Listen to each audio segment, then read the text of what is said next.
हम लोगों ने आप सभी लोगों ने सुना था कि कौन व्यक्ति भगवान को जान सकता है। सवेद धातु पदवीं परस्य दुरंत वीर्यस्य रथांग पाणे यो मायया संततयानुवृत्त्या भजेत तत्पाद सरोज गंधम। तो चित्त गोस्वामी जी बताए थे कि जो व्यक्ति निरंतर निष्कपट और अनुकूल भाव से कृष्ण का भजन करता है वह कृष्ण को समझ पाता है। उसको आप रिमोट से ऑन कर सकते हैं, टर्बो या दबा के ऐसे कुछ करिए। हाँ जी। तो अब वो इस प्रकार के हैं, कौन? जो शौनक आदि ऋषि हैं वो इस प्रकार के हैं, इस कारण से उनकी वह प्रशंसा कर रहा है। कुछ समझ रहे हैं लिंक? उन्हें कहा कि वही व्यक्ति जो भगवान को समझ सकता है जो इस प्रकार से निष्कपट भाव से, निरंतर भाव से, अनुकूल भाव से भगवान का भजन करे। तो आप लोगों को भगवान के बारे में सुनने की इच्छा है और इस कारण से आप लोग महान हैं, ये बोल रहे हैं। समझ रहे हैं? भगवान को वही समझ सकता है जो अच्छा शुद्ध भक्त है। तो आप लोग इस प्रकार के भक्त हैं, इसलिए आप लोग बड़े धन्य हो, यह उनकी प्रशंसा कर रहे हैं। तो मेरे पीछे बोलिए, somebody can repeat after me. Shrimad Bhagavatam प्रथम स्कंद is working, kind of working. You have to take out the mic wire in pink color and put it in the slot. I don't know whether you can do all those things right now, so leave it for now. अथेह धन्या भगवंत इत्थम यद वासुदेवे अखिल लोकनाथे अखिल लोकनाथ कुर्वन्ति सर्वात्मकमात्म भावम् न यत्र भूयः परिवर्त उग्रः। You can try to chant it, something will come at least. See what is coming? It's coming.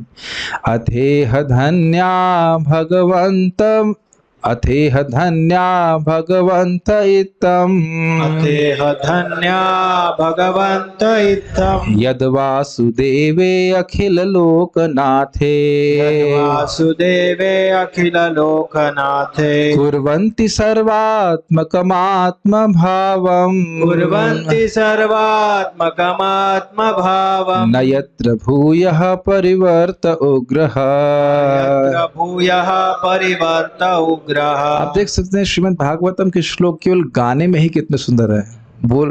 अर्थ तो आप आगे है ही अच्छा, केवल बोलने और गाने में ही कितना अच्छा लग रहा है। अथेह धन्या भगवन्त इत्थम् अथेह धन्या भगवन्त इत्थम् यद वासुदेवे अखिल लोकनाथे वासुदेवे अखिल लोकनाथे कुर्वन्ति सर्वात्मकमात्म भावम् कुर्वन्ति सर्वात्मकमात्म भावम् न यत्र भूयः परिवर्त उग्रः। यत्र भूयः परिवर्त उग्रः। अथेह धन्या भगवन्त इत्थम् धन्या भगवन्त इत्थम् यद वासुदेवे अखिल लोकनाथे वासुदेवे अखिल लोकनाथे कुर्वन्ति सर्वात्मकमात्म भावम् सर्वात्मकमात्म भावम् न यत्र भूयः परिवर्त उग्रः। यत्र भूयः परिवर्त उग्रः। Please chant. अथेह धन्या भगवन्त इत्थम् अथेह धन्या भगवन्त इत्थम् यद् वासुदेवे अखिल लोकनाथे यद वासुदेवे अखिल लोकनाथे कुर्वन्ति सर्वात्मकमात्म भावम् कुर्वन्ति सर्वात्मकमात्म भावम् न यत्र भूयः परिवर्त उग्रः। न यत्र भूयः परिवर्त। ठीक है, शब्दार्थ देखिए। अथ इस प्रकार इह इस संसार में धन्यः सफल भगवन्तः पूर्ण रूप से ज्ञात इत्थम् ऐसा यद जो वासुदेवे भगवान के प्रति अखिल संपूर्ण क्षमा कीजिएगा, लोकनाथे लोकनाथे समस्त ब्रह्मांडों के स्वामी के प्रति समस्त ब्रह्मांडों के स्वामी के प्रति कुर्वन्ति कुर्वन्ति प्रेरित करते हैं, प्रेरित करते हैं, सर्वात्मकम सर्वात्मकम 100% 100% आत्मा आत्मा आत्मा आत्मा भावम भावम आह्लाद आह्लाद न न कभी नहीं, कभी नहीं, यत्र यत्र जहाँ जहाँ भूयः यह फिर फिर परिवर्तः परिवर्तः पुनरावृत्ति पुनरावृत्ति उग्रह ग्रह भयानक। भयानक। अनुवाद, इस संसार में केवल ऐसी जिज्ञासाओं द्वारा ही मनुष्य सफल तथा पूर्णतः ज्ञात हो सकता है, क्योंकि ऐसी जिज्ञासाओं से अखिल ब्रह्मांडों के स्वामी भगवान के प्रति दिव्य आह्लादकारी प्रेम उत्पन्न होता है और जन्म मृत्यु की घोर पुनरावृत्ति से 100% प्रतिरक्षा की गारंटी प्राप्त होती है। अच्छा, संस्कृत देखिए। अथ इसलिए, अब इसलिए मतलब किस लिए? पिछले श्लोक में हमने क्या सीखा? निष्कपट, निरंतर और अनुकूल भाव से जो भगवान का भजन करता है वह भगवान को समझ पाता है। इसलिए मतलब जब भगवान के बारे में कोई इस प्रकार का प्रश्न करेगा तो वो समझ लेना चाहिए कि वो शुद्ध भक्त है, तभी वो इस प्रकार के प्रश्न करेगा कि भगवान को हम भजन कैसे कर सकें। तो समझ रहे ना मेरी बात? तो कह रहे ऐसे जो आपने प्रश्न भगवान के विषय में किए हैं, जो 6 मूल प्रश्न प्रथम अध्याय में किए थे, ये दिखाता है कि आप भगवान के भक्त हैं, भगवान को जानने की इच्छा रखते हैं। तो इसलिए कह रहे अतः इह, इस जगत में धन्या, आप धन्य हैं। प्रश्न को ही कह सकते हैं सराहना कर रहे हैं, प्रश्न की सराहना कर रहे हैं। आपने इतने सुंदर प्रश्न किए हैं, क्यों? हम लोग सोचेंगे कि हाँ भाई हमने अवतारों कथा सुनी, कौन सी बड़ी बात करी, लेकिन आपने सुना था क्या? वेद गुह्यानि हृत पते, ये वेदों के लिए भी गुह्य कथा है। और वो कथा क्यों आई, उसका प्रयोजन क्या था? उन्होंने प्रश्न किया था, अवतार कथा शुभा, इस कारण से कथा आई। तो सुत गोस्वामी जी कह रहे हैं कि मैं बहुत प्रसन्न हूं और आप लोग बहुत धन्य हैं कि इस प्रकार की आपकी कृष्ण कथा श्रवण करने की इच्छा है। समझ रहे? धन्य तो समझ, धन्य हो गए आप, सफल है। इत्थम, अब प्रभुपाद जी इत्थम शब्द की व्याख्या किस प्रकार से कर रहे हैं? इत्थम मतलब इस प्रकार के जो प्रश्न भगवान के बारे में, आप देखिए अनुवाद में प्रभुपाद जी इस प्रकार से लिखे हैं, इस प्रकार के जो प्रश्न हैं जो भगवान के बारे में, इससे क्या होता है? यद, जिससे वासुदेव, भगवान वासुदेव जो अखिल लोकनाथ है, यानी कि अखिल ब्रह्मांडों के स्वामी हैं, उनमें कुर्वन्ति, उसमें हो जाता है सर्वात्मक आत्मभाव। सर्वात्मक मतलब पूरी तरह से, मन से, वाणी से, शरीर से, आत्मा से, बुद्धि से, हर प्रकार से आत्मभाव की कृष्ण मेरे स्वामी हैं, ये भाव हो जाता है। भगवत विषयक प्रश्न करने से भावना होती है ना, कि जब हम समझते हैं, पूछते हैं कि कृष्ण कौन है, मैं कौन हूं, कृष्ण से मेरा क्या संबंध है, कृष्ण के संबंध को हम कैसे जागृत कर सकते हैं। यदि ऐसे प्रश्न होते हैं तो स्वाभाविक रूप से प्रश्न, उसका उत्तर रूप में क्या आएगा? कृष्ण हमारे स्वामी हैं, हमें कृष्ण की सेवा करनी चाहिए। कैसे करनी चाहिए? कुछ समझ रहे हैं बात? भगवान के प्रति भाव आएगा ना, तो सर्वात्मक आत्म भाव मतलब कृष्ण हमारे स्वामी हैं, हम उनके शाश्वत दास हैं, ये भाव जागृत होता है। और इससे क्या हो जाएगा? अगर वो पूछे कि भाई अगर भगवान के प्रति ऐसा भाव जागृत हो जाएगा कि मेरे स्वामी भगवान हैं, तो उससे क्या हो जाएगा? तो कहते हैं न यत्र भूयः परिवर्त उग्र। भूय मतलब फिर से पुनरावृत्ति, मतलब जन्म मृत्यु रूपी जन्म मृत्यु जरा व्याधि रूपी जो पुनरावृत्ति है, जिसमें जीव बार बार फंसा है, जो बहुत उग्र है, कष्ट भोगना पड़ता है जीव को, वह अब उसमें दोबारा नहीं फंसेगा। अब आपको लगेगा बहुत आसान सी बात है। आप देख रहे हैं केवल भगवत विषयक प्रश्न उत्तर से हमारे जन्म मृत्यु की श्रृंखला बंद हो जाएगी। पता नहीं आपको कैसा लगता है। अभी मैं इस क्लास के पहले आप देखा था करना में, तो हम लोग कुछ मैनेजमेंट डिस्कस कर रहे थे और मन उद्विग्न हो रहा था। आप सही बताओ, मैं ना तो वो प्रश्न आपसे करना चाहता था, ना मैं चाह रहा था उसको उत्तर भी दें। वो सामने पड़ गए तो मैं बोलने लगा था। आप देख रहे थे कि मैं उसको टाल रहा था। कथा के स्पेशली पहले मैनेजमेंट बिल्कुल डिस्कस नहीं करना चाह रहा था, क्योंकि वस्तुतः जब शास्त्र सुनते हैं तो लगता है ये चीज़ सही है, और व्यवहार में लगता है ये चीज़ करना पड़ रहा है। आप महसूस कर रहे होंगे, शास्त्र की बात कुछ अलग है और व्यवहार में हमें कुछ और करना पड़ जाता है। ये जैसे जैसे कृष्ण कथा और कृष्ण स्मरण का टेस्ट हमारे हृदय में जागृत होगा, तब समझ में आएगा कि ऐसी जिज्ञासाएं जो भगवत विषयक नहीं है बहुत बोरिंग होती हैं। मेरी बात समझ पा रहे होंगे मैं क्या कह रहा हूं? नहीं समझ आ रही बात? जो जिज्ञासाएं भगवत विषयक होती हैं वह मन में बड़ी प्रसन्नता लेके आती हैं, मन बड़ा चित्त सारी ग्लानि से दूर हो जाता है, एकदम स्पष्ट समझ में आता है। लेकिन जो जिज्ञासाएं भगवत विषयक नहीं होती वो निश्चित रूप से जीव को दुखी ही करके जाती हैं। कुछ मेरी बात समझ में आ रही है? जैसे आप सोचो, अभी आप सोचो जिन लोगों को जॉब नहीं मिला है वो सोच रहे होंगे ना जॉब कैसे मिले, तो क्या उससे आपको बहुत सुख मिलता है? मैं नहीं कह रहा हूं कि आप उस प्रश्न को कीजिए या ना कीजिए, लेकिन आप ये देख रहे हैं ना कि इस प्रकार के इस प्रश्न से व्यक्ति दुखी रहता है। किसी भी भौतिक वस्तु को प्राप्त करने की जिज्ञासा व्यक्ति को, जीव को ग्लानि में ही डालती है। क्या इसको मैं बोल रहा हूं या आप लोग समझ रहे हैं?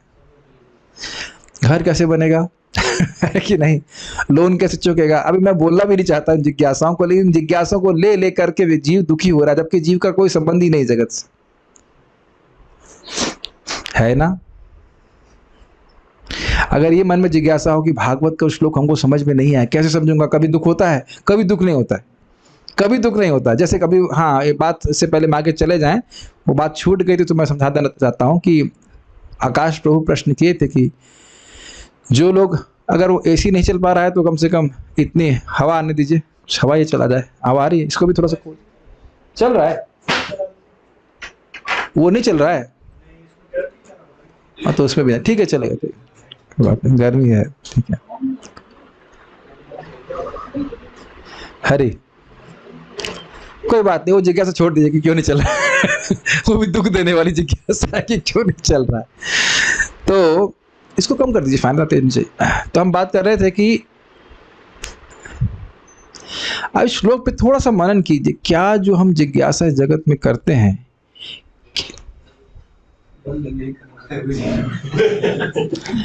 क्या हम इस जगत में जो जिज्ञासा करते हैं उससे कभी ये भाव उदित होता है कि कृष्ण हमारे स्वामी हैं?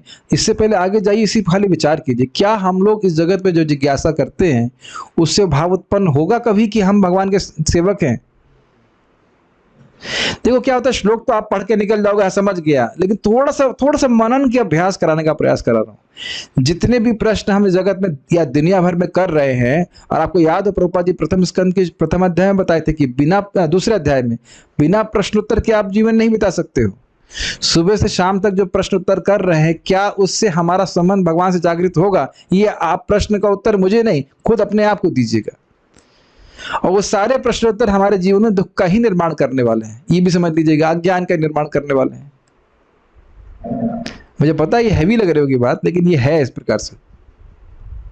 और मानव जीवन केवल भगवान के लिए संबंध में प्रश्नोत्तर करने के लिए है। तो कुछ रिफ्लेक्शंस हैं जो आपको इस क्लास से लेकर के जाने, सोचना है कि मैं जीवन भर किस संबंध में प्रश्नोत्तर करता रहता हूं। जीवन भर मतलब पूरा दिन एटलीस्ट, ठीक है। और हम यहाँ क्या फायदा सुन रहे हैं कि जो प्रश्नोत्तर भगवत संबंधी है उसके दो लाभ, एक आपके हृदय में आनंद देने वाली आह्लाद, और दूसरा जन्म मृत्यु के चक्र को रोकने वाला। अब तो और दुख हो जाएगा हमको कि अरे भगवान, जो प्रश्नोत्तर मैं कर रहा हूं उससे तो दुख निर्माण हो रहा है, और दूसरा मेरे दूसरा जन्म निर्माण हो रहा है कि नहीं? आप अभी देख रहे हैं ना श्लोक में दो प्रभाव देख रहे हैं भगवत संबंधी प्रश्नोत्तर का, एक सुख मिलता है और दूसरा जन्म मृत्यु के चक्र से मुक्ति मिलती है। और जगत की वस्तुओं में हम जब प्रश्नोत्तर करते हैं तो क्या होता है? दुख प्राप्त होता है और दोबारा जन्म का निर्माण कर रहे हैं। तो अब हमें सोच लेना चाहिए कि हमारे जीवन को हम किधर मोड़ने का प्रयास करेंगे। बहुत सुंदर श्लोक है, देखने बहुत सिंपल लगता है लेकिन बहुत सुंदर है। ठीक है, शिला विजय ध्वज कृत पद रत्नावली। भागवत भी आपके जैसे ही होने चाहिए, इसलिए ये श्लोक कह रहे हैं। कहने का अर्थ है कि सूत गोस्वामी जी शौनक आदि ऋषियों की गुणगान कर रहे हैं कि आप लोग का बहु कृष्ण कथा सुनने का बहुत आग्रह है। कुछ याद आ रहा है आपको श्लोक बहुत सुंदर वाला? वयम तु ना वितृप्यामा उत्तम श्लोक विक्रमे यत् शृण्वताम रसज्ञानाम साधु साधु पदे पदे। अरे अन्य लोग तृप्त हो सकते हैं, लेकिन वयम तु ना वितृप्यामा, श्लोक याद आ रहा है आपको? हम तृप्त नहीं हो रहे हैं। वयम तो ना वितृप्यामा उत्तम श्लोक विक्रम। किससे नहीं तृप्त हो रहे? उत्तम श्लोक के, भगवान कृष्ण के गुणगान से तृप्त नहीं हो रहे। ठीक, क्यों नहीं हो रहे? तो कहते हैं यत शुण्वताम, जिसको सुनने वाले होते हैं, जो सुनने की इच्छा रखते हैं, रसज्ञा नाम, और रस को जानते हैं कृष्ण का था कि, तो स्वादु स्वादु पदे पदे, वह तो हर पद पे उसका आस्वादन करते हैं। याद आ रहा है आपको सब बातें? उन्होंने अपना, हाँ, प्रथम अध्याय में बता रहे, तो इससे बड़ा अपना आग्रह प्रस्तुत किए कृष्ण कथा का श्रवण करने के लिए। तो कह रहे हैं भागवत भी आपके जैसे होनी चाहिए, यानी कृष्ण कथा श्रवण करने की इच्छा है, तो उसको कह रहे हैं आप धन्य हैं। भगवंत शब्द की व्याख्या कर रहे हैं। भगवंत अर्थात पूज्य या भाग्यवान, क्योंकि जहां भगवान में आत्म भाव है, अर्थात स्वामी भृत्य भाव क्रियमाण है, क्रियमाण है मतलब चला हो रहा है, ऐसा भाव है, वहां पुनः क्रूर जन्म मृत्यु रूपी संसार नहीं होता है। जिस व्यक्ति को समझ में आ गया कि मैं भगवान का दास हूं, ये हमेशा ऐसी भावना में रहेगा, तो भगवान की भक्ति ही करेगा कि नहीं? फिर भगवान के पास क्यों नहीं चला जाएगा? जरा बताइए। आत्मभाव समझ रहे? अभी हमारा आत्मभाव कहाँ पे है? देह में, और देह से संबंधित लोगों में या वस्तुओं में। ये सब बातें भाषा समझ में आती है। मैं ये देह हूं और देह से संबंधित वस्तुएं मेरी हैं, वह व्यक्ति मेरे हैं और उनके लिए मैं सेवा करूंगा, अपनी एनर्जी उसमें लगा रहे हैं। लेकिन ये आत्मभाव आने लग जाए कि कृष्ण मेरे स्वामी हैं, मैं उनका सेवक हूं, तो फिर अब दोबारा जन्म व्यक्ति को नहीं लेना पड़ेगा। कितना बहुत ही सुंदर है।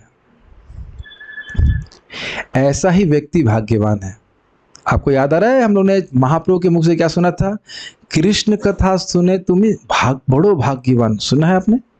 चैतन्य चरितामृत में पढ़े थे ना?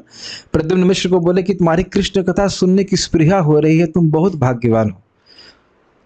जिसका जो समझेगा कि कृष्ण मेरे स्वामी हैं, तभी तो उनके सुनने की इच्छा होगी। जो व्यक्ति मानता रहेगा कि भगवान एक भौतिक व्यक्ति हैं, हमारे तुम्हारे जैसे हैं, वो भगवान के सुनने बारे में श्रवण करने का क्या आग्रह रखेगा? बताइए। क्या ऐसे लोग नहीं घूमते रहते हैं?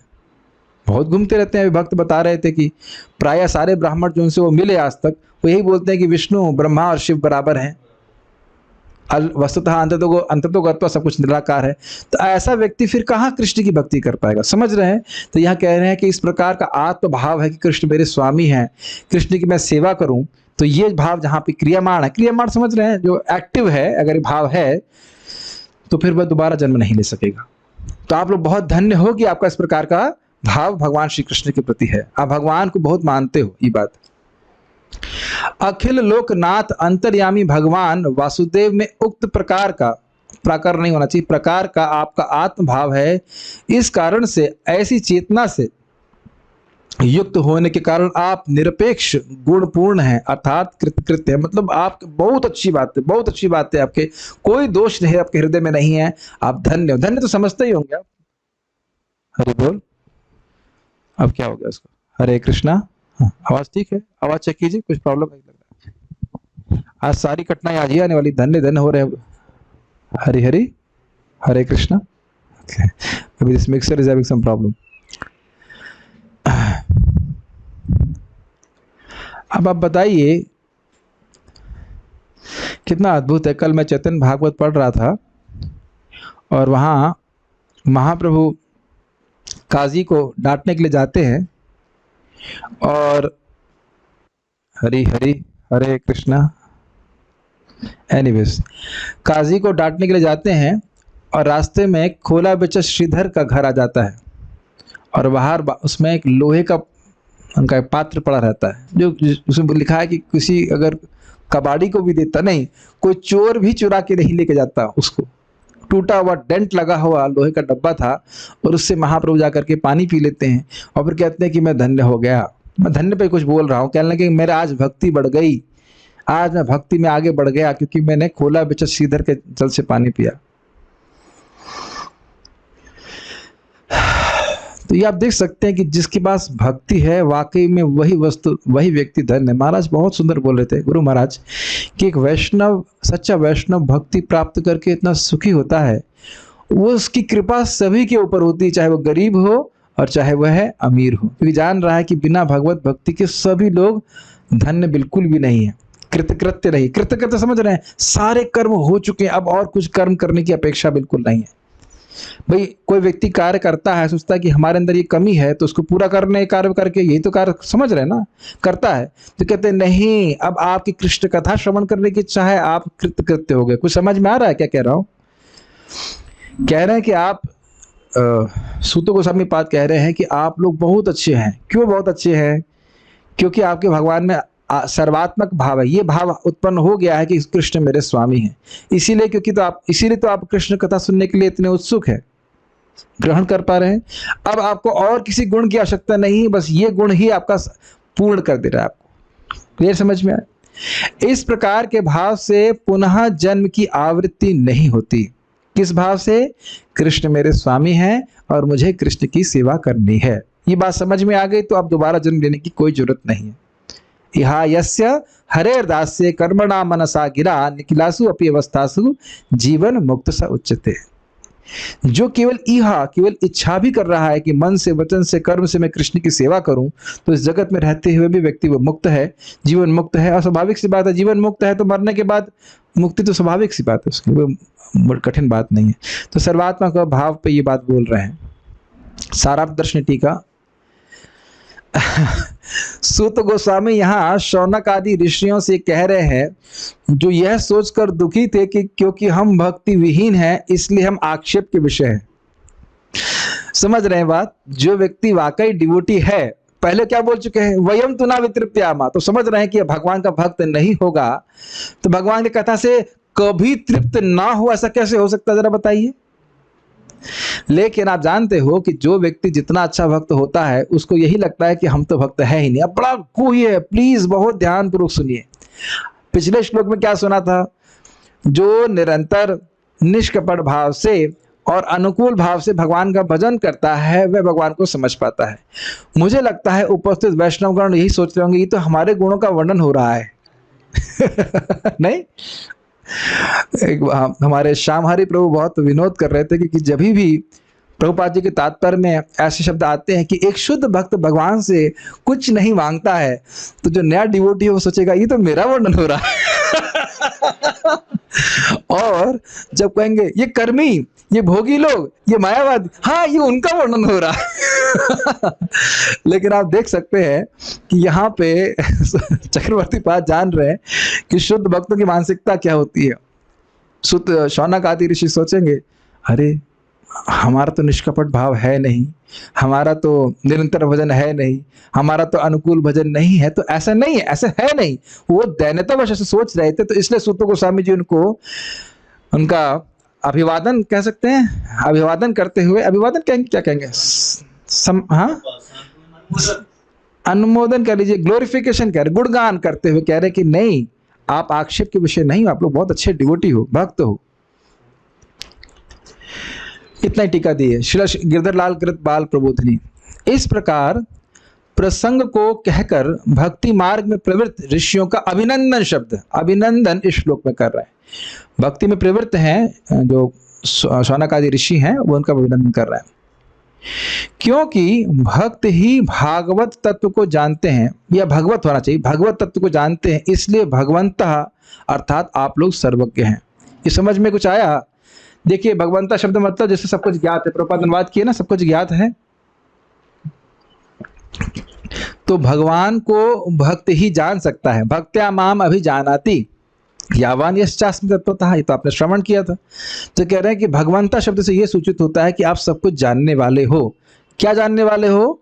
भगवान को जानने वाले हो। क्यों जानने वाले हो? क्योंकि आप भगवान के भक्त हैं। तो ये भगवंता शब्द की व्याख्या कर रहे हैं। अब देख रहे हैं कि शब्द की अलग अलग एंगल से देख करके आप उसका आस्वादन कर रहे हैं। भगवंता शब्द का अर्थ है उत्पत्तिम प्रलयम चैव भूता, सॉरी भगवंता नहीं, भगवतः।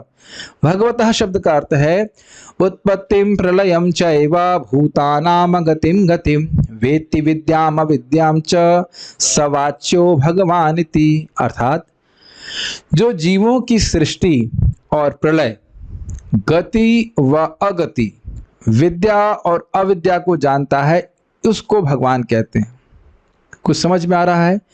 जीवों की सृष्टि कैसे हो रही है, कैसे वो तिरोहित हो रहा है, उनका शरीर कैसे नष्ट हो रहा है, मरने के बाद वो कहाँ जा रहे हैं, कहाँ से आए थे, हम तो नहीं जानते ना।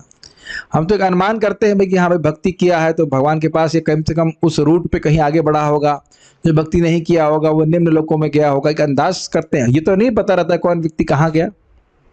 काफ़ी इंटरेस्टिंग है इसीलिए बात, काफ़ी इंटरेस्टिंग है ना। जिस व्यक्ति के लिए आप अभी आसक्त हैं कि भाई इसके लिए ये कर्म करना है, इसके लिए वो कर्म करना है, इसको ये बना के देना, करिए कोई दिक्कत नहीं, लेकिन जब वो गायब हो जाएगा तो पता भी नहीं चलेगा कि गया कहाँ है कि नहीं।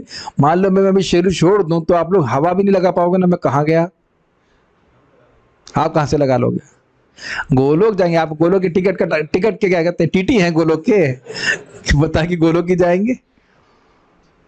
ये बात आप लोग कभी मनन करेंगे ना तो बहुत विरक्ति हो जाएगी। विरक्ति से इन द सेंस कि कम से कम कोई परिवार वाला बोलेगा कि भक्ति नहीं करोगे या नहीं करो, क्या है आज, हरी हरी हरी हरी। आवाज खराब हो रहा है क्या उसमें?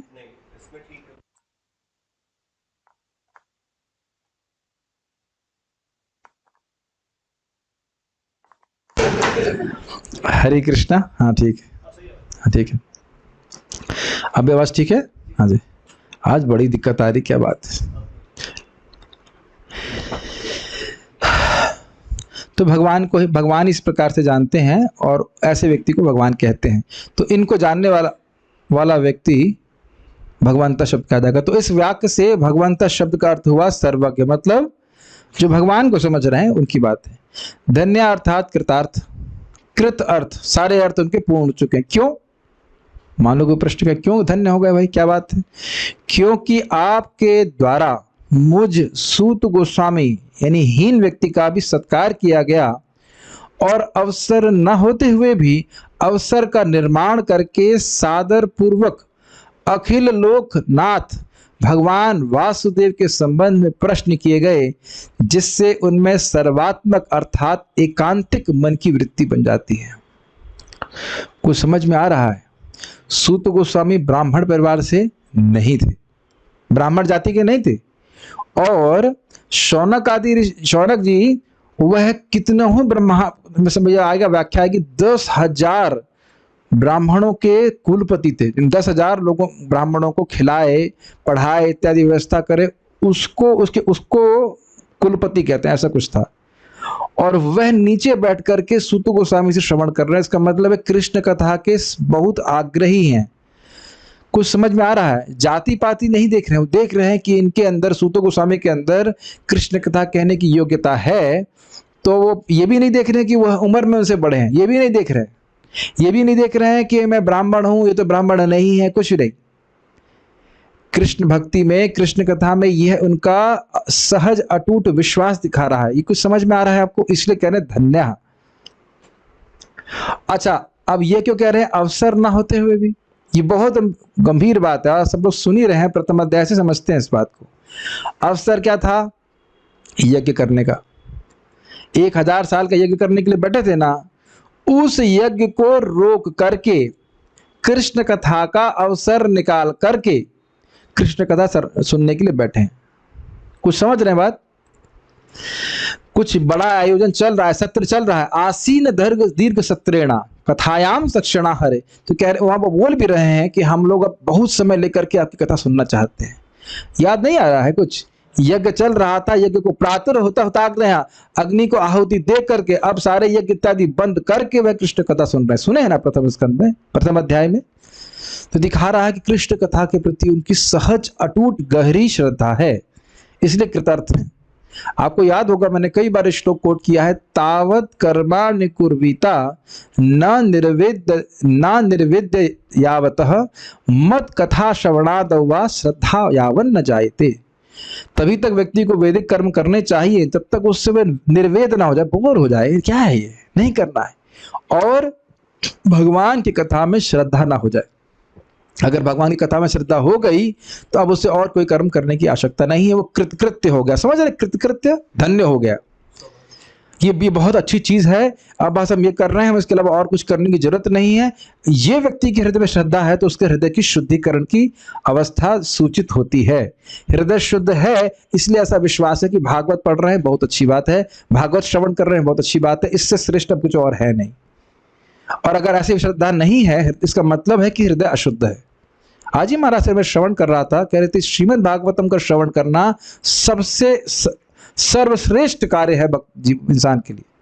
जब परीक्षित महाराज शरीर छोड़ने का समय हुआ तो बहुत लोग बोले दान करो, ये करो, वो करो। तो सुखदेव गोस्वामी जी कहे नहीं, आप मैं श्रीमद् भागवत बोल रहा हूं, आप श्रीमद् भागवतम का श्रवण कीजिए। तो ऐसी श्रद्धा सबकी है क्या जगत में? नहीं। फिर से श्लोक याद कर लीजिए, पुण्य विना तुम श्रवण इच्छा न उत्पद्यते इति अर्थ।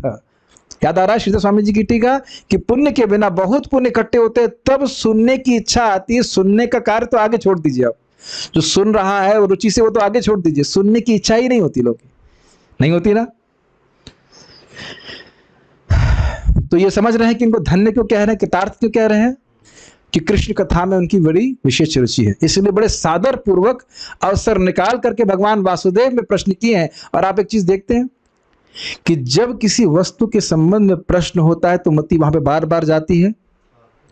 अगर ऐसा नहीं है तो आप एक्सपेरिमेंट कर सकते हो, किसी को बोल देना 5,000 रुपए के नोट चुरा ले आपके। चलिए वो 5,000 रुपए का नोट तो ज्यादा होता है, वो नोट तो आता भी नहीं है, खाली मोबाइल चुरा ले। नहीं, ये तो हम श्रवण भी नहीं करना चाहते हो। अगर मोबाइल चुरा ले तो फिर मति कहां जाती है? बीट बैग चुरा ले तो शायद इतना नहीं हो, लेकिन वैसे बीट बैग अगर आप दीक्षित हैं तो बहुत टेंशन हो जाती है। मुझे याद है एक बार एक भक्त का नाम नहीं रखूंगा मैं, वो बाथरूम गए, बाथरूम के बाहर मैं माला टांगी और पता नहीं मुझे लगा कि आज ये गड़बड़ करेंगे। जब मैं वॉशरूम यूज करने लगा ये गड़बड़ करेंगे। वो इतने मस्त थे कि अपना बीट भी टांगे, बीट बैग भी टांगे और मेरा बीट बैग भी टांग करके तुलसी आरती में खड़े हुए, और मैं परेशान कि कहाँ मेरा बीट बैग, कहाँ मेरा बीट बैग। फिर मुझे लगा ये लीला तो यही भक्त कर सकते हैं, उधर के जानते हैं हमारे बिहारी है नहीं। आओ ठीक है, हाँ। और देखिए फिर कितना देखो तो ना हमारे गुरु महाराज की दिव्य माला कहाँ गई कहाँ गई। तो जहां प्रश्न होता है व्यक्ति सोचता है ना कि कहाँ, वही मति जाती है ना बार बार। तो कह रहे हैं कि भगवान के बारे में आपने प्रश्न किया तो मति कहाँ जाएगी? भगवान में जाएगी। सर्वात्मक रूप से, एकांतिक रूप से, एकांत समझ रहे और कहीं नहीं जा रही, केवल भगवान में ही मति जाएगी। तो फिर इसका प्रभाव क्या होगा? दोबारा जन्म नहीं लेंगे हम, सीधी सीधी बात। तो ऐसी मानसिक वृत्ति से कैसे कृतार्थ हो जाएंगे? इनका शैली बहुत अच्छी है ना, एक के बाद एक प्रश्न उठाते हैं। भाई आप कह रहे हो कि ठीक है हम प्रश्न कर रहे हैं भगवान के बारे में, तो भगवान में मति जाएगी, तो इससे कृतार्थ कैसे हो जाएंगे? यदि यह प्रश्न हो तो कहते हैं यत्र, ऐसे भाव के होने से उग्र अर्थात भयंकर जन्म मरण आदि की आवृत्ति में देह के पतन के बाद दोबारा नहीं आना पड़ता। इसीलिए आप वो देखो, प्रभुपाद जी कहते हैं भगवद गीता का सबसे महत्वपूर्ण श्लोक क्या है? मनमना तो है ही, जन्म कर्म च में दिव्यम एवं यो वेति तत्वतः त्यक्त्वा देहम पुनर्जन्म नैति मामेति सुअर्जुन। ठीक है, तात्पर्य यहां पर सूत गोस्वामी द्वारा शौनक आदि मुनियों की जिज्ञासाओं की प्रशंसा, उनकी दिव्य प्रकृति। क्या है? हरी हरी आज फिर से खराब हो गई। Give me the other mic. Let me just change the channel or something.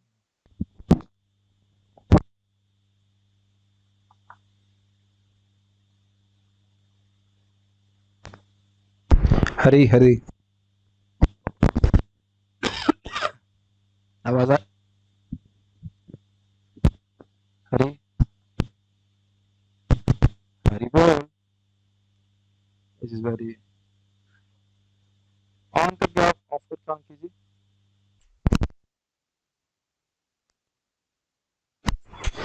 Hare Hare Hare Krishna, ये इंडियन स्टाइल है।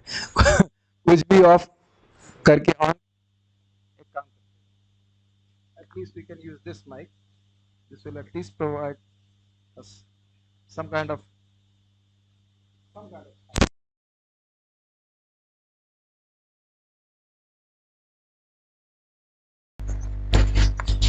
हरे कृष्णा। आवाज आ रही? ठीक, चलिए।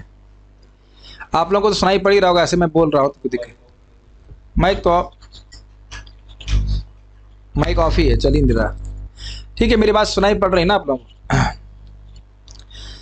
तो कहाँ थे आप? दिव्य प्रकृति के आधार पर की गई है। जैसा कि पहले कहा जा चुका है, केवल भगवत भक्त ही उनको एक समुचित सीमा में जान पाते हैं, अन्य कोई नहीं जान पाता। आवाज नहीं आ रही? आवाज ठीक है? उससे कोई दिक्कत नहीं है, मैंने बंद किया हुआ। हरि बोल, हरे कृष्णा। ठीक,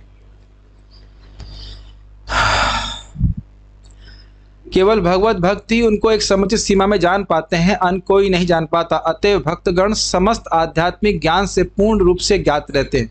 ये बात समझना होगा कि भगवान की संवित शक्ति, हलादनी शक्ति के संपर्क में जब जीव आता है तब वह भगवान को समझ पाता है। ये व्याख्या हम लोग चैतन्य चरितामृत में कर चुके हैं। तो जब भगवान की भक्ति करते हैं, नाम उच्चारण करते हैं, कथा श्रवण करते हैं, तो भगवान की शक्तियों के संपर्क में आते हैं और भगवान को समझ पाते हैं। बहुत सिंपल सा विज्ञान। परम सत्य का अंतिम परिणाम भगवान ही है। निराकार ब्रह्म तथा अंतर्यामी परमात्मा भगवान के ज्ञान में सम्मिलित है। इसकी व्याख्या हम लोग बहुत विस्तार में कर चुके हैं। सूर्य का उदाहरण दे करके, सूर्य की रोशनी का उदाहरण, सूर्य का गोला और सूर्य देव। इधर हम व्याख्या नहीं कर रहे उसके। अतः जो भगवान को जान सकता है वह उनके विषय में, उनकी नाना शक्तियों तथा उनके अंशों के विषय में स्वतः ही सब कुछ जान लेता है। अतएव भक्तों को परम भाग्यशाली सफल कहा गया है। भगवान का 100% भक्त जन्म मरण के चक्र के भयानक भौतिक तापों के प्रति निश्चेष्ट रहता है। इसका अर्थ क्या है? जिसकी मति भगवान में जा रही है वो कहाँ जाएगा? भगवान में जाएगा, सीधी बात। वह क्यों जन्म मृत्यु के चक्र में जाएगा? वस्तुतः जन्म मृत्यु के चक्र में जाने का एकमात्र कारण क्या है? कृष्ण कथा उत्तम श्लोक की वार्ता से अलग रहना। आप देखिएगा कि आगे जाके ब्रह्मा जी कितना कठोर बोलते हैं। असत प्रसंगई, असत प्रसंग की वार्ता, भगवत विषय से विमुख वार्ताएं ही जीव को बार बार जन्म मृत्यु के चक्र में फंसा रही, और कोई कारण नहीं है। The desire to speak anything except Krishna is a cause of a rebirth. Krishna के अलावा और कुछ बोलने की इच्छा है, कृष्ण कथा, कृष्ण सेवा के अलावा कुछ बोलने की इच्छा ही हमारे बार बार जन्म के कारण बन रही। बहुत गंभीर बात। इसीलिए प्रभुपाद जी कहते हैं कि a preacher of Krishna consciousness is always beyond the clutches of death. Krishna कथा का प्रचारक हमेशा मृत्यु के चंगल से दूर रहता है। इसीलिए कह रहे हैं कि वह भौतिक तापों के बारे में चिंता नहीं करता। और यहाँ पे भी देखेंगे भौतिक ताप कम से कम जब हरि कथा होती है तो मन में थोड़ी शांति आ जाती है। ठीक है, एक श्लोक और देखेंगे, बहुत सुंदर है। इन्होंने अभी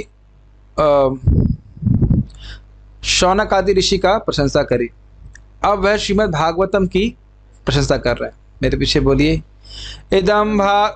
पीछे इदं भागवतं नाम पुराणं ब्रह्म संहितं उत्तम श्लोक चरितं चकार भगवान ऋषिः निःश्रेयसाय लोकस्य धन्यं सस्त्वनं महत्। इदं भागवतं नाम पुराणं ब्रह्म संहितं उत्तम श्लोक चरितं चकार भगवान ऋषिः निःश्रेयसाय लोकस्य धन्यं स्वस्त्यनं महत्। इदम मतलब ये, इदम भागवतम नाम पुराणम, ये भागवत नाम का पुराण। एकदम हिंदी जैसा है कि नहीं? ब्रह्म संहितम। अब ब्रह्म संहितम के कई अर्थ हैं। एक ब्रह्म का अर्थ होता है कृष्ण, सुना था आपने? ब्रह्म संहितम मतलब ये साक्षात कृष्ण के समान है। श्रीमद् प्रभुपाद बात को पकड़ेंगे, इस पॉइंट को बोलेंगे कि भगवान कृष्ण के समान है। दूसरा ब्रह्म का अर्थ आपने सुना था वेद, ये वेद के समान है, अपने आप में सेल्फ प्रमाण है। तो इस प्रकार से ये ब्रह्म संहितम का अर्थ हुआ कि या तो कृष्ण के समान है या आप उसका अर्थ लेंगे ये वेद के समान है। उत्तम श्लोक चरितम, उत्तम श्लोक मतलब उद्गत तमः, तमोगुण से ऊपर उठ गया, जिनके महिमा, जिनका गुणगान उन लोगों के द्वारा किया जाता है जो तमोतम से ऊपर उठे हुए। एक अर्थ है उत्तम श्लोक का। एक अर्थ दूसरा यह है कि उत्तम श्लोक में इनका वर्णन किया जाता है, बहुत चुने हुए पोएट्री, बहुत चुने हुए काव्य से जिनकी पूजा, इनका महिमा वर्णन किया जाता है। कौन, किसके बारे में बात कर रहे हैं? भगवान कृष्ण के बारे में। या जिनका यश सुनने से व्यक्ति तमोगुण से ऊपर उठ जाता है। इस प्रकार से 3 अर्थ हैं। तो भगवान कृष्ण उत्तम श्लोक कहे जाते हैं, तो उत्तम श्लोक चरितम, ये भगवान कृष्ण के चरित्र से परिपूर्ण है। चकार मतलब बनाया, किया। भगवान ऋषि, भगवान ऋषि कौन है? वेद व्यास जी, जो भगवान के अवतार है, उन्होंने इसको रचना करी। भाई किसने किया?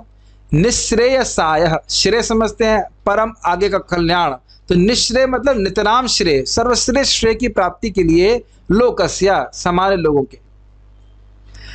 ठीक है, और क्या करें? धन्यम, ये व्यक्ति को धन की प्राप्ति, भौतिक धन की प्राप्ति, भौतिक संपदा भी प्राप्त कराता है। स्वस्थ उसके लिए परम कल्याण की प्राप्ति करता है। परम कल्याण जीव का ये है कि वह अपने स्वरूप में स्थित हो जाए।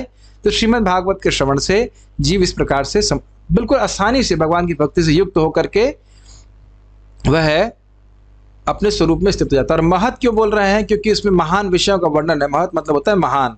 देखिए क्या लिखा है प्रभुपाद, महत मतलब परिपूर्ण है, महान है। ये जो विषय हैं 10 महापुराण के होने चाहिए, उसमें परिपूर्ण रूप से। ठीक है, प्रभुपाद जी ने बड़ा सुंदर शब्द यहाँ पर कहा, स्वस्ति अयनम। अयनम का मतलब है अयन, अयन का मतलब होता है आश्रय, स्थान, और स्वस्ति अयनम मतलब स्वस्ति का स्थान। इसलिए कह रहे हैं जीव कैसा है, हम जीवात्मा स्वरूपता क्या है? सच्चिदानंद। तो भागवत श्रवण करके वह इस प्रकार से अपने सच्चिदानंद स्वरूप की प्राप्ति करेगा, इसलिए कह रहे स्वस्ति अयनम। आप देखिएगा, अगर याद हो आप लोगों को, तो हम लोगों ने 1.1.2 में यह चर्चा करी थी कि जो व्यक्ति श्रीमद् भागवतम श्रवण करता है, तो वहाँ पे था शिवदम शब्द की व्याख्या इस प्रकार से हुई थी कि भगवान का प्रेम से भरा हुआ पार्षद बन करके वह भगवान के धाम को चला जाता है। तब आप लोग एक संशय प्रस्तुत कर सकते हैं कि क्या भगवान के धाम में कृष्ण कथा नहीं होती है? क्या वैकुंठ में कथा नहीं होती है? होती है। थोड़ा सा आज मुझे बात लग रही थी, ऐसा नहीं कि वैकुंठ में केवल लोग 4 हाथ लेके खड़े हो जाते हैं और कुछ करते नहीं है। आप वैकुंठ का वर्णन 3 स्कंद से पढ़ लीजिएगा। वो प्रभु जी थोड़ा भाव में बोल रहे थे इस बात को, ऐसा नहीं है। वहां पे आप देखेंगे कि जो भौरा है, भौरा भी कृष्ण कथा कर रहा है, गा रहा है, तो जो चिड़िया वो चुप होकर सुनती है, हाँ क्या बोल रहा है, समझ रहे हैं? वहां की स्त्रियां बहुत सुंदर हैं, पुरुष बहुत सुंदर हैं, लेकिन वह सदा ही कृष्ण कथा करते रहते हैं। तो एक देखिए क्या होता है, जब कथा होती है तो भक्त कोई बात पुष्ट करने के लिए कुछ किसी बात को थोड़ा नेग्लेक्ट कर देते हैं। ऐसा मत सोचिएगा कि वैकुंठ में कोई नाम उच्चारण नहीं करता है।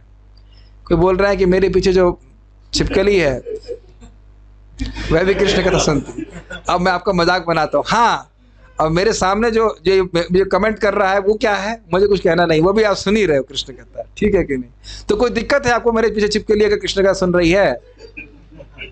कैसे सेल्फ रियलाइज आत्मा हो बताओ आप? जो ब्रह्मभूत अवस्था में रहता है उसे तो सभी में भगवान को देखना चाहिए। आपको दिक्कत है?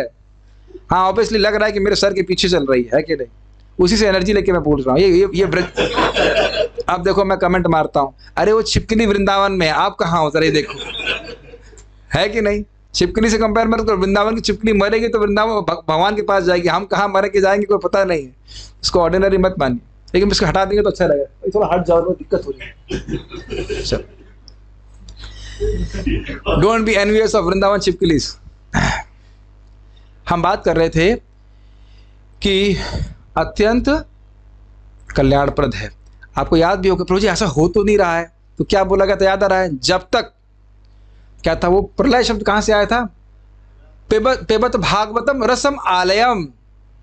तो बात बोला जब तक आप भागवत सुन करके बेहोश ना होने लग जाए तब तक श्रीमद् भागवत सुने। और प्रश्न होगा कि भाई अगर बेहोश हो जाएंगे तो तब तो सुनेंगे कैसे? हाँ, तो बेहोशी टूटेगी, होश में आओ, फिर सुनो, फिर बेहोश हो जाओ। तो यानी कि मुँह, वहाँ पे मुँह शब्द आया था, बार बार भागवत श्रवण करते रहिए। अभी हम लोग, हमारे लिए साधना है, आगे जाके यही परम साध्य होने वाला है। तो ऐसा नहीं सोचना चाहिए कि वैकुंठ में कृष्ण कथा नहीं है, ऐसा कुछ भी नहीं है, कृष्ण कथा नहीं करते, वहाँ भी होता है, वहाँ भी कथा चलती ही रहती है। अनुवाद, यह श्रीमद् भागवत भगवान का साहित्य अवतार है। शब्द प्रपात क्या बोल रहे हैं? ब्रह्म समितम, ब्रह्म मतलब कृष्ण, जिसे भगवान के अवतार वेदव्यास ने संकलित किया है। चकार भगवान ऋषि, यह सभी लोगों के परम कल्याण के निमित्त है और यही सभी तरह से सफल, आनंदमय तथा परिपूर्ण है। परिपूर्ण है मतलब ऐसा कोई विषय रहा नहीं जो भागवत में ना रहा हो।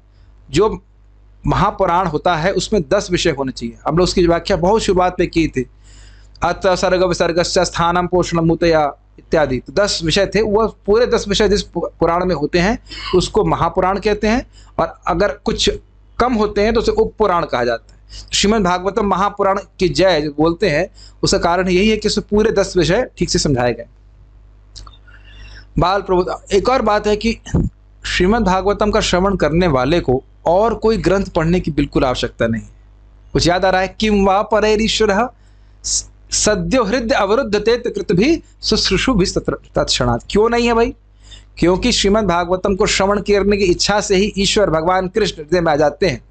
तो वहां कटाक्ष में वेदवासी कहते हैं किम वा, क्या और कोई शास्त्र पढ़ने से ऐसा होता है? तो काय को पढ़ रहे हो? ये कहने की बात है। Maybe the speaker can be broad, I don't know, I have to speak so loudly.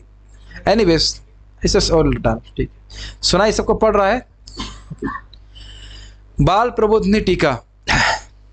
उम्मीद है कि मेरा गला कल की क्लास के लिए बचा रहे। इस प्रकार संक्षेप में कहकर पुनः भागवत के व्याख्यान के द्वारा विस्तार से कहने जा रहे हैं, इसलिए श्री भागवत की स्तुति कह रहे हैं इदम आदि श्लोक से। अब समझ लेना चाहिए कि इधर उन्हें शौनक आदि ऋषि का गुणगान किया था। अगर आपको याद हो तो प्रथम अध्याय में भी सूत गोस्वामी का वो कुछ गुणगान करते हैं शुरुआत में, याद आ रहा है? और बस गुणगान करके फिर तुरंत प्रश्न करना शुरू कर देते हैं। गुणगान में अधिक समय नहीं लगाते। कुछ याद आ रहा है आपको? तो इसी तरह यहाँ कह रहे हैं कि यहाँ पे शौनक आदि ऋषि गुणगान किया और सीधे कृष्ण कथा अब चालू करने के लिए भागवत की स्तुति करना शुरू कर दिया। इदम अर्थात इस भागवत नामक पुराण को जिसको कहा जा रहा है, ये जो भी बात चल रही है, वह भगवान के अवतार सूक्ष्म तत्वज्ञ श्रीला व्यासदेव के द्वारा रचित है। तो स्पष्ट है किस लिए उन्होंने इसकी रचना करी। यदि यह अपेक्षा हो मतलब वे पूछे तो यह कह रहे हैं कि लोकस्य अर्थात प्राणी समूह के निश्रेय अर्थात विमुक्ति के लिए यह अर्थ है। मतलब जीव मुक्त होकर के भगवान का पार्षद बन जाए, भगवान के पास चला जाए, यही जीव का परम कल्याण है। उसके लिए श्रेय समझते हैं। श्रेय का अर्थ क्या होता है? श्रेय मतलब भविष्य में जो आपके लिए कुछ अच्छा हो। हर व्यक्ति सोचता है ना कि मैं ये आज कर रहा हूं, आगे जाके इससे मेरा ही अच्छा होगा, लेकिन परम श्रेय के बारे में नहीं सोच पाता। श्रेय सब समझते हो। एक बात ध्यान रखनी होगी, श्रेय के बारे में हम लोगों ने निर्धारित किया था कि इसको प्राप्त कर, पहली बात तो यह किसी और के अंतर्गत ना आए, और दूसरा इसको प्राप्त करने के बाद अब और कोई वस्तु प्राप्त करना बाकी ना रहे, ये बात थी। तो कह रहे परम कल्याण के लिए भगवत प्रेम प्रदान करने के लिए जीवों को ये श्लोक ये भागवत लिखी गई। तो अब मान लो कोई पूछे कि भाई इससे कैसे श्रेय हो जाएगा? ऐसे प्रश्न करते हैं। भागवत के द्वारा लोगों का कल्याण कैसे हो जाएगा? क्या कारण है कि भागवत श्रवण करने से लोग भगवान के पास चले जाएंगे? तो इसका हेतु क्या है? मान लो कोई कह रहे, तो कह रहे हैं कि उत्तम आदि मतलब उत्तम श्लोक इत्यादि बोल रहे हैं। उत्तम श्लोकस्य अर्थात जिनका चरित्र अविद्या निवर्तक है, अतएव इसके द्वारा सम्यक रूप से भगवान की प्राप्ति हो जाती है। सम्यक मतलब अच्छे प्रकार से। अविद्या का अर्थ समझे थे? अविद्या के 2 भाग होते हैं, एक होता है आवरणात्मिका, दूसरा होता है प्रक्षेपात्मिका या विक्षेपात्मिका। तो जीव के स्वरूप को अविद्या ढकी हुई है, कुछ समझ रहे हैं ना बातों को, और उसको भुलाई हुई है, और साथ साथ यह अभिनिवेश की हुई है कि वह शरीर है। आयुष प्रभु ऐसे देख रहे हैं जैसे लग रहा है मैं कुछ नई बात बोल रहा हूं। हमें ऐसे अंडरस्टैंडिंग ठीक। तो अब क्या होगा भगवान का वचन सुनने से? तो कह रहे उत्तम श्लोक से यह सूचित होता है कि जिनका यश श्रवण करने से व्यक्ति इस अविद्या से मुक्त हो जाता है। कुछ इजी इसलिए बोल रहे हैं उत्तम श्लोक। उत्तम श्लोक से यह सूचित होता है कि जीव का ये कल्याण करने वाली है। पता नहीं, मुझे संदेह हो रहा है कि कुछ क्लियर समझ में आ रहा है कि क्यों भागवत से कल्याण हो रहा है। क्योंकि भगवान के नाम है, भगवान का यश है जो जीव की अविद्या को नाश करने वाला है। या यह अर्थ होगा कि क्या अन्य काव्यवत इसको प्रमाण की आवश्यकता है? यदि यह आशंका हो तो कहते हैं कि नहीं, यह ब्रह्म अर्थात वेद तुल्य है। देखिए, ब्रह्म ब्रह्म संहितम शब्द की व्याख्या दो प्रकार से कर रहे हैं। एक तो कह रहे हैं कि भाई कृष्ण का अवतार ही है, इसमें भगवान का श्लोक, उत्तम श्लोक भगवान के चरित्र हैं, ये परम कल्याण करने के लिए एक। और मान लो कोई व्यक्ति कहे कि क्या अन्य कोई कविता लिख दी जाए, तो प्रश्न कोई व्यक्ति करेगा भाई ये कविता तो लिखी है लेकिन इसका आधार क्या है ना। कोई व्यक्ति कविता लिख दे भगवान के बारे में या कुछ भी लिखता है तो आप कहेंगे ना ये सत्य है कि झूठ है, ये अपने मन से लिख दिया है, यस नो। तो कह रहे हैं कि तो इसलिए मान लो कोई आशंका करे भाई कविता तो बड़ी अच्छी लिखी है, श्लोक तो बड़े अच्छे लिखे हैं, लेकिन प्रमाण क्या है, तो कहते हैं प्रमाण स्वयं श्रीमद् भागवतम है, क्योंकि ब्रह्म संहिता। समझ रहे हैं? ब्रह्म संहिता मतलब ब्रह्म यानी वेद के समान है, वेद जैसे स्वतः प्रमाण है ऐसे भागवत स्वतः प्रमाण है। कंफ्यूज हो रहे हैं या समझ में? अब मान लो कहे कि भाई हो सकता है कि स्वतः प्रमाण हो, लेकिन धर्म भी तो कुछ करना है, कुछ धन भी तो कमाना है, कुछ हमको भौतिक संपदा भी तो चाहिए। वैसे तो देखिए ये सब करने के लिए भागवत कोई पढ़ता नहीं है, भागवत पढ़ता है बना चाहिए भगवान का प्रेम प्राप्त करने के लिए। लेकिन जैसे अब मैंने बताया था ना, आम का पेड़ उगाते हैं फल के लिए, लेकिन छाया अपने आप मिलती है, तो इसलिए कह रहे हैं तब हो सकता है कि ये धर्म आदि का हेतु ना हो, धर्म करने के लिए हमें कुछ और करना पड़े। श्रेय प्राप्ति के लिए भागवत है मैं मान रहा हूं, लेकिन धर्म करने के लिए शायद कुछ और करना पड़े। यदि ये आशंका हो तो कहते हैं कि धन्यम अर्थात धन की प्राप्ति कराने वाला है। किसी को धन चाहिए तो भागवत पढ़ेगा तो धन भी प्राप्त हो जाएगा। यद्यपि भागवत को धन के लिए नहीं पढ़ना चाहिए, लेकिन अपने आप मिलता है। स्वस्थ एनम अर्थात ये धर्म काम आदि मंगलकारी ये अर्थ है, मतलब जो चाहिए सब प्राप्त कर हो जाएगा। और महत अर्थात इसमें सर्ग आदि 10 प्रकार के विषयों के निरूपण है, इस कारण से ये महापुराण है, ये अर्थ है। प्रभुपाद जी ने अनुवाद किया था परिपूर्ण है, याद आ रहा है? परिपूर्ण मतलब जो 10 विषय हैं उनमें से एक विषय भी छोड़ा नहीं गया भागवत में। इसीलिए प्रभुपाद जी कहते हैं कि व्यक्ति श्रीमद् भागवतम का अध्ययन करता है तो सब कुछ समझ जाएगा। एक एक शब्द का अर्थ समझ पा रहे हैं? धन्यम, स्वस्थनम, महत इत्यादि। ठीक, तात्पर्य प्रभुपाद जी का। भगवान श्री चैतन्य महाप्रभु ने घोषित किया है कि श्रीमद् भागवत समस्त वैदिक ज्ञान तथा इतिहास की निर्मल वाणी है। श्रीमद् भागवतम प्रमाणममलम प्रेमापुमार्थो महान श्री चैतन्य महाप्रभु मतमिदम तत्रादरः नापर। ये महाप्रभु का मत है कि श्रीमद् भागवतम अमल प्रमाण है, अमल पुराण है, इसमें कोई कर्म ज्ञान ऐसी मीमांसा नहीं करी गई, शुद्ध भक्ति का ही वर्णन किया गया। आवाज तो स्पष्ट आ रही है? इसमें भगवान के संसर्ग में रहने वाले कतिपय महान भक्तों के चुने हुए चरित्र दिए गए हैं। अब देखिए श्रील प्रभुपाद जी कितना अच्छी व्याख्या कर रहे हैं। कह रहे हैं उत्तम श्लोक चरितम का एक अर्थ तो यह है कि भगवान कृष्ण का वर्णन तो है, लेकिन साथ साथ भगवान के चरित्र के अगर आप बात कर रहे हैं तो भगवान के भक्तों के चरित्र को कैसे अलग कर देंगे बताइए? आप देखो 7वें स्कंद में किसका वर्णन अधिक है? नरसिंह देव जी की, प्रहलाद महाराज का। हर बार नरसिंह लीला सुनेंगे लेकिन सुनते हैं प्रहलाद महाराज के चरित्र। एंड में आते हैं नरसिंह देव और उसके बाद वो फाइनल एक्शन सीन कर देते हैं। उस पूरी मूवी तो प्रहलाद महाराज ही चलती है ना? एंड में आते हैं नरसिंह देव। अगर आप कहो कि भाई हमको नरसिंह देव की लीला सुनाइए लेकिन प्रहलाद के बारे में बिल्कुल नहीं बोलना, ऐसा हो सकता है क्या? बिल्कुल नहीं हो सकता। तो प्रहलाद महाराज के बारे में अधिक चर्चा है। नरसिंह देव जी एंड में आते, गेस्ट होता ना, गेस्ट रोल में आए, मारा खत्म किया, चले गए जी। प्रहलाद महाराज की स्तुतियां हैं। भगवान तो बहुत कम बोल रहे हैं, सारा रोल तो प्रहलाद महाराज का ही है कि नहीं? तो आप ऐसा नहीं कह सकते कि उत्तम श्लोक मतलब भगवान के भक्तों का चरित्र सुनेंगे तो उससे हमारी अविद्या का निवर्तन नहीं होता ना, वो भी होता है। तो प्रभुपाद बड़ा सुंदर अर्थ यहाँ पे लिए है कि भगवान का और उनके प्रिय भक्तों का यहाँ पे वर्णन है। श्रीमद् भागवत भगवान कृष्ण का साहित्य अवतार है। जैसे आपने देखा ना, भगवान मीन अवतार लिए, मत्स्य अवतार लिए, ये हम लोग चक्रवर्ती पाद की टीका में शुरुआत में पढ़े थे 1.1.1 में कि भगवान जैसे विभिन्न योनियों में अवतरित होते हैं उसी प्रकार से भगवान साहित्य के रूप में भी अवतरित हुए हैं। ये बात समझना होगा कि भगवान अपनी अचिंत्य शक्ति से किसी भी रूप में प्रस्तुत हो सकते हैं, नाम के रूप में भी हैं। जैसे समय हम लोग भागवत पढ़ रहे हैं तो साक्षात भगवान को देख रहे हैं। हाँ, वो अलग बात है कि भी हम अनुभव नहीं कर पाते, वो हमारी गलती है, हमारी कमी है।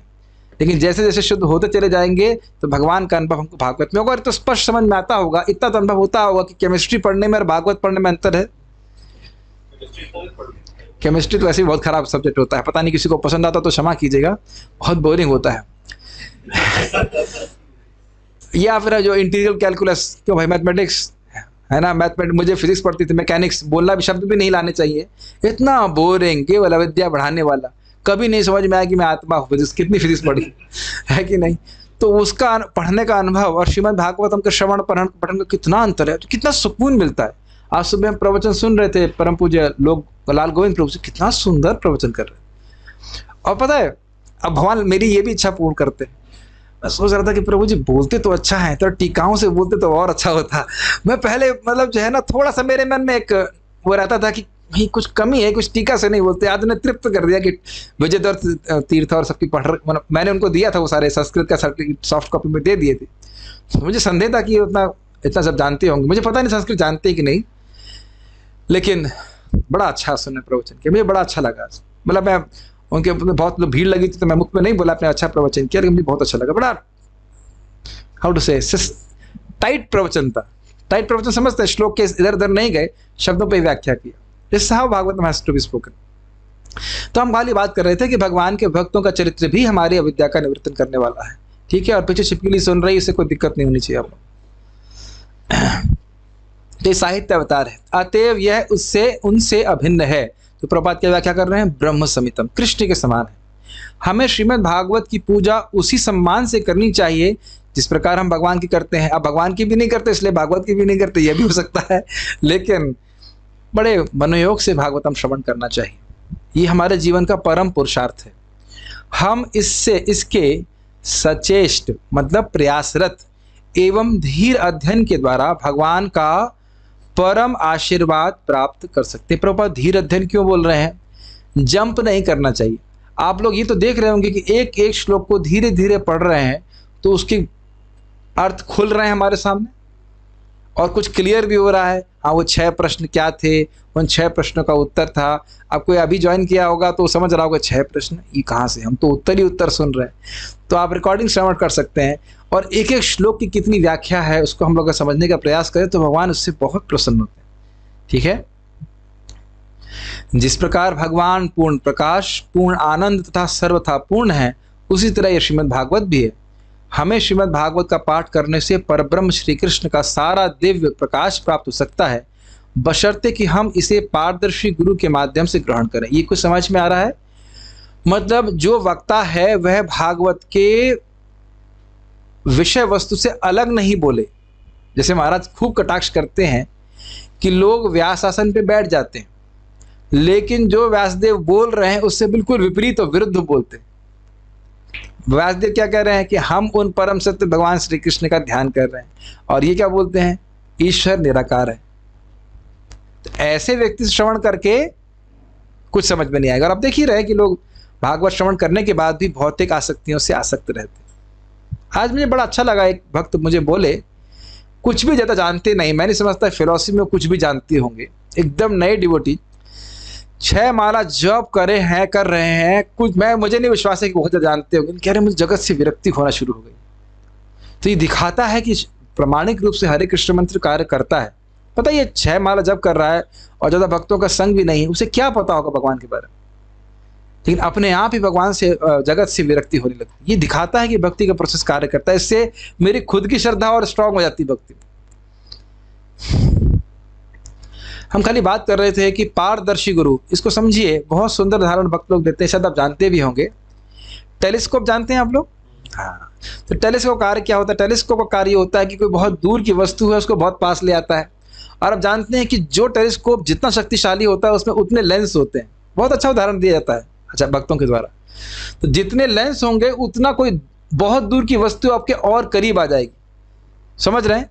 तो उसी प्रकार से जितना कोई व्यक्ति पारदर्शी गुरुओं के दासों के दासों के दास की भावना में रहता है, उतना ही कृष्ण उसके और पास में जाता है। कुछ ग्रहण कर रहे हैं? और लेंस का जो कार्य है वस्तु को ढकना नहीं है, वस्तु को और पास या क्लियर लाना है। हरी बोल नहीं चल रहा, लीव इट यार, हो ही गया, पूर्ण हो गया। तो उसी प्रकार से भक्तों का कर्तव्य है कि जिस भी भक्त को वह शिक्षा दे रहे हैं वह उसके और कृष्ण के संबंध के बीच में आए नहीं, टांग नहीं अड़ाए, अपितु उसके संबंध को और खिलाने का प्रयास करें। यह गुरु का कर्तव्य होता है। मैं कल ही पढ़ रहा था चैतन्य भागवत में, बड़ी भर्त्सना कर रहे थे, और ऐसी भर्त्सना कर रहे हैं आपने कभी सुनी नहीं होगी। मैं बड़ा उत्साह हो रहा है क्योंकि स्वयं वृंदावन दास ठाकुर बोल रहे हैं तो मैं भी बोल ही सकता हूं। कुछ गुरु कहते हैं तुम मुझ में राम की भावना करो, ऐसा एकदम स्पष्ट लिखते हैं। तो क्या कहते हैं, कैसे गुरु हैं? सियार और कौन सा था, गधे और सियार जैसे चेलों को इकट्ठा करने वाले गुरु हैं। और उनका शरीर कैसा है? कुत्तों के द्वारा खाए जाने वाले से। आप कहोगे प्रभु इतना कठोर क्यों बोल रहे हो? मेरे शब्द नहीं है। आपको झगड़ा करना है, वृंदावन दास ठाकुर से झगड़ा कीजिए। ध्यान किसका करना चाहिए? भगवान का। कोई गुरु ये नहीं कहता मेरा ध्यान करो, मुझे ही भगवान मानो। ऐसा कोई कहता है तो बहुत बड़ा मूर्ख है। तो इसीलिए यहाँ पर बात करें पारदर्शी गुरु के माध्यम से, जो भगवान को यथावत प्रस्तुत करता है, उसके द्वारा व्यक्ति समझेगा तो भगवान को समझ पाएगा। पुरी में भगवान चैतन्य के दर्शनार्थ जितने लोग आते थे, उनसे महाप्रभु के निजी सचिव श्रील स्वरूप दामोदर गोस्वामी भी यही कहा करते थे कि किसी भक्त भागवत से ही भागवत का अध्ययन करना चाहिए। भक्त भागवत स्वरूप सिद्ध प्रमाणिक गुरु हैं और वांछित फल प्राप्त करने के लिए उन्हीं से भागवत की शिक्षा ग्रहण करनी चाहिए। भागवत के अध्ययन से वे सारे लाभ प्राप्त हो सकते हैं जो भगवान की साक्षात उपस्थिति से होते हैं। मैं जानबूझ के स्लो बोल रहा हूं ताकि इस बात को थोड़ा समझ में आ जाए। अब आप देखिए हम लोग अपना कितना, आप कुछ कर नहीं सकते लेकिन हम अपना कितना नुकसान कर रहे हैं, कितनी कितनी बातें पढ़ करके, और भागवत के लिए समय नहीं देते हैं। इसीलिए मैं पकड़ पकड़ के लोगों को बुला रहा हूँ यहाँ पर। मुझे पता है कि कुछ लोगों को कष्ट भी शायद होता होगा। इस आश्रम में रहने का मतलब है रोज भागवत श्रवण करना होगा। क्या कहीं प्रसादम और भी मिलता है? हो सकता है कि ये प्रश्न आए, लेकिन देखिए ये एक तपस्या है और ये आगे जाके बहुत हमको सुख देने वाली। और अभी भी मैं समझता हूँ कि श्रीमद् भागवतम के श्रवण को 1 श्लोक 2 श्लोक जो कुछ भी सुन रहे हैं वो अच्छा तो लगता ही होगा। ठीक है, ये भगवान कृष्ण के उन समस्त आशीर्वादों को प्रदान करने वाला है जो भगवान के साक्षात संपर्क से मिल सकते। तो मुझे विश्वास है कि बहुत लोगों को तो विश्वास ही नहीं होगा, अरे भगवान सामने हो और भागवत पर सामने हो, एक ही बात है। तो भाई हम तो बुद्धू लोग हैं, हम बुद्धू लोग क्या समझ पाते हैं, जरा बताइए। इसीलिए भक्तों से निवेदन, जो जूम पे भी श्रवण कर रहे हैं, समय इस प्रकार से सेट कीजिए कि आपका 6:30 से 8 का समय तो कम से कम खाली हो अगर संभव हो सके तो। और उसका बहुत आसान तरीका कि 5 बजे डिनर कर लीजिए अपना, तो आप फ्री हो जाएंगे। और उसके बाद जो बाद में आए कहना भैया 8 बजे के बाद ही खाना परसेंगे। कम से कम इतना समय तो श्रीमद् भागवतम के लिए रोज निकालना चाहिए। आप देखना, और आप रोज ही देखते होगे कि रात में सोते समय क्या महसूस होता है, जो भौतिक कार्य कर रहे हैं उसका क्या वैल्यू है। ठीक है ना, भागवत श्रवण करके ही हम लाभ कर सकते हैं। तो आप समझ पा रहे हैं ये बात क्या है।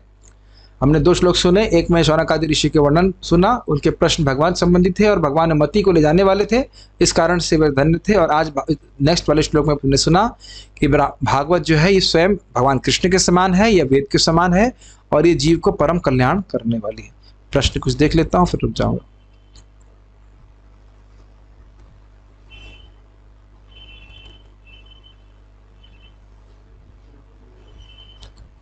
कोई प्रश्न नहीं ना?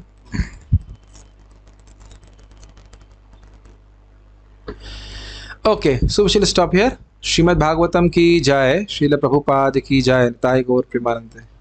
पारायण करने में मेरी गला खराब हो जाएगा आज, बहुत जोर से बोलना पड़ेगा। आज कर लें पारायण? नहीं, मेरा गला बैठ जाएगा आज। मेरा इतना जोर सब लोग बोलेंगे और अगर 1 मिनट होल्ड करिए। ठीक है, करते हैं पारायण। 1 मिनट रुकिए, इसको स्टार्ट ऑन कर दीजिए। हरी हरी कर रहे हैं पारायण, 1 मिनट रुकिए।